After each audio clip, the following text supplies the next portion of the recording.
Pune murder కేసులో హృదయ విదారక నిజాలు వెలుగులోకి వస్తున్నాయి. సియాను ఎంతగానో ఇష్టపడ్డ కేతన్ అగర్వాల్ ఆమెతో 7 అడుగులు నడవాలని ఎన్నో కలలు కన్నాడు.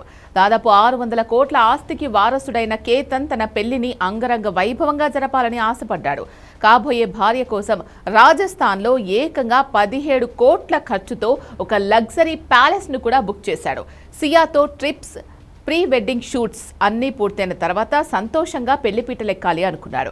కానీ అతడు ప్రాణంగా నమ్మిన ఆ కాబోయే భార్య చేతిలోనే అత్యంత దారుణంగా ప్రాణాలు వదిలాడు. సియాకు ఈ పెళ్లి ఏమాత్రం ఇష్టం లేదు. ప్రియుడు చేతన్ చౌదరి మోజులో పడిన ఆమె పెళ్లి వద్దని చెప్పడానికి బదులుగా కేతన్ను భూమి మీద లేకుండా చేయాలని కరుడుగట్టిన నేరస్తురాలిలా ఆలోచించింది. ప్రియుడితో ఏకంగా 238 గంటల పాటు ఫోన్లో మాట్లాడి మరణ శాసనం లిఖించింది.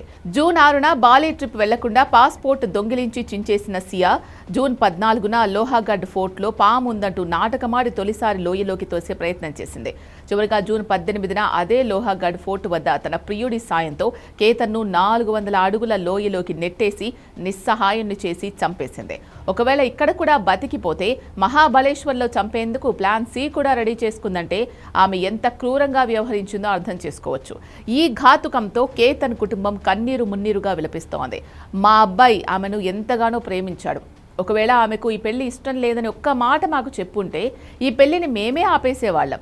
అంతేకాని ఇంత నిర్దాక్షిణ్యంగా కనికరం లేకుండా మా కొడుకును పొట్టన పెట్టుకోవాలా అంటూ గుండెలు అవిసేలా రోధిస్తున్నారు.